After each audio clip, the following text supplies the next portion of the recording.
The most important content on your page will be text, and that is done with the text element. There is one element called text. This element creates both your headings as well as paragraph, and it's done by selecting a style under typography, and that is done within global styling. So remember, if you want to do a heading, text element. If you want to do a paragraph, text element. Let's bring in a new element to see how it comes in by default. Click, hold and drag and drop it wherever you see a thick gray line, and it goes onto your page the way you want it. Select it to interact with it, and it comes in with some placeholder text as well. To change out the text, you simply select it, or you can hit Ctrl A, Command A on your keyboard to select all and bring in your own text. As with any other editor, you have all text editing features here. Let's do alignment first. You can align it to the center, to the right, or to the left. You can also set the text in bold, italics, underline, strike through, and put it in uppercase.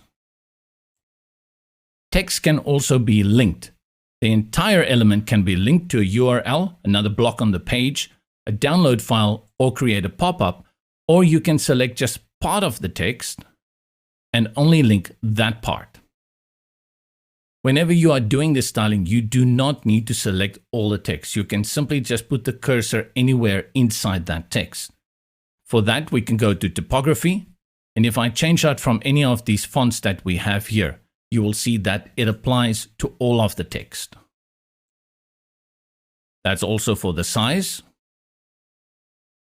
line height, letter spacing, as well as the weight. If you have pre-made styles, you can select that from under typography.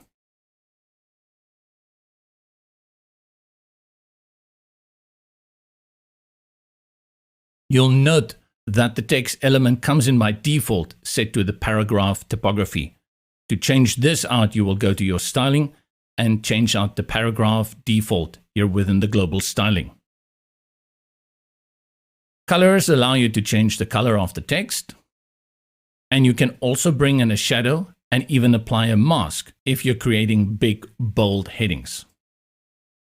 The text element has a super powerful feature that's a little bit hidden, but something that you will definitely use, especially if you're using a lot of text and working with paragraphs. You would think that if you want to create many paragraphs under each other, you need to bring in a text element each and every time, copy the paragraph in that, and create a nice paragraph structure like this, but not necessary. Let's delete these three first.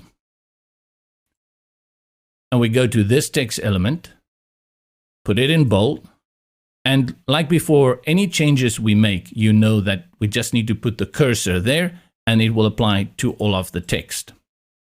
The magic starts happening the moment you press enter or return on your keyboard, which effectively creates a new paragraph. And by creating a new paragraph, you create a separate text element which can be styled separately as well.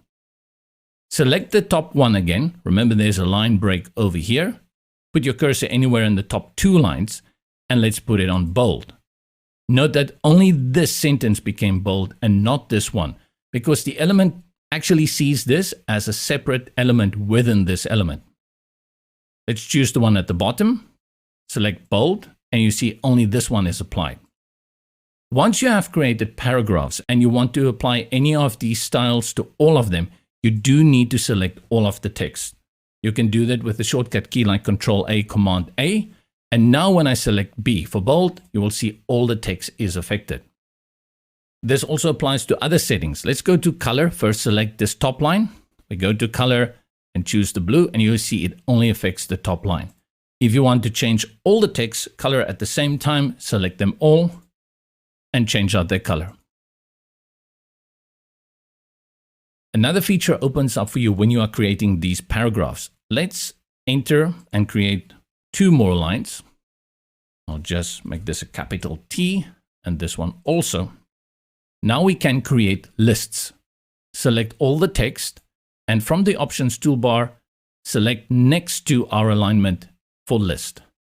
The first time you click it, it will give you a numbered list. and the second time you click it will give you bullets.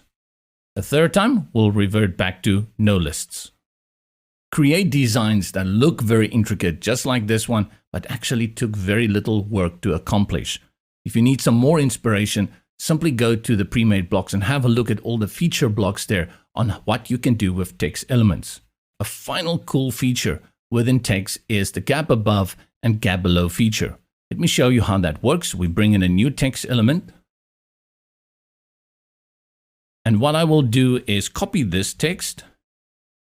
I'll press enter within it, paste it again, and again.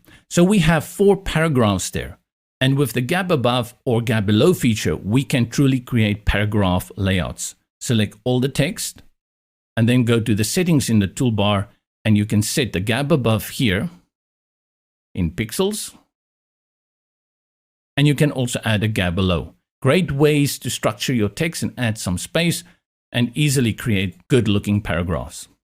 Also remember that when you're working with your headings, go to the settings and set your HTML tag over here.